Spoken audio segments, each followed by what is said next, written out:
get this. There are new concerns about how long-term school closures are affecting students. A Harvard study finds kids in high-poverty school districts that were remote for much of the last school year lost a half year's worth of learning growth.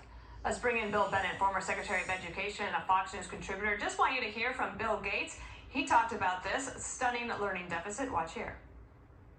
Through 12, we have a learning deficit that will take us a long time to erase that. And sadly, it's a deficit where the inner city is where it's almost 2 years, suburban schools less, private schools in some cases, like my kids, almost no deficit at all.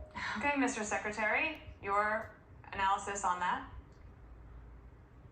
Yeah, no, it's a very interesting study out of Harvard, quoted in the New York Times, so the liberal credentials are very clear. It comes to conservative conclusions, however. The years 20 and 21, the academic years, kids who were remote learning lost on average 50% of their gain in mathematics, lost 50%.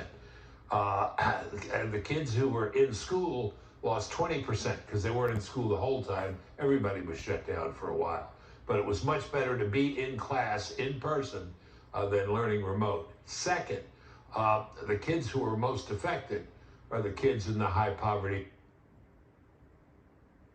That's where they put the hammer down and shut the schools down, largely because of union influence. And the kids suffered. And this is a terrible thing. One of the more interesting things that people haven't talked about in this study is this. When they looked at the kids who went back to school late in the fall of, or in the fall of 20 and then stayed through 2021, the worry about COVID didn't materialize. Those kids in school did not have higher rates of COVID than the kids who remained home. I hope we have learned this lesson.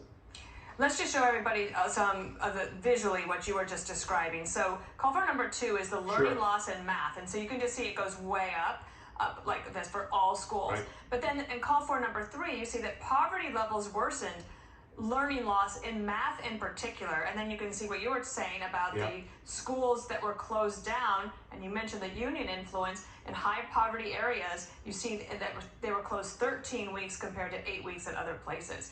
I want to get a sense from you about what it means for a kid like that to lose half a year's worth of math. What does that mean for their life? And why isn't the administration's hair on fire about trying to figure out a way to deal with this, try to help these kids catch up?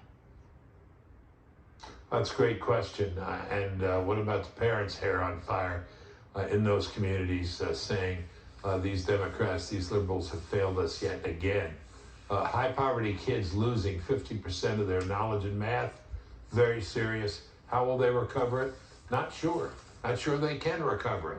But you've got to try summer school, you got to try everything else.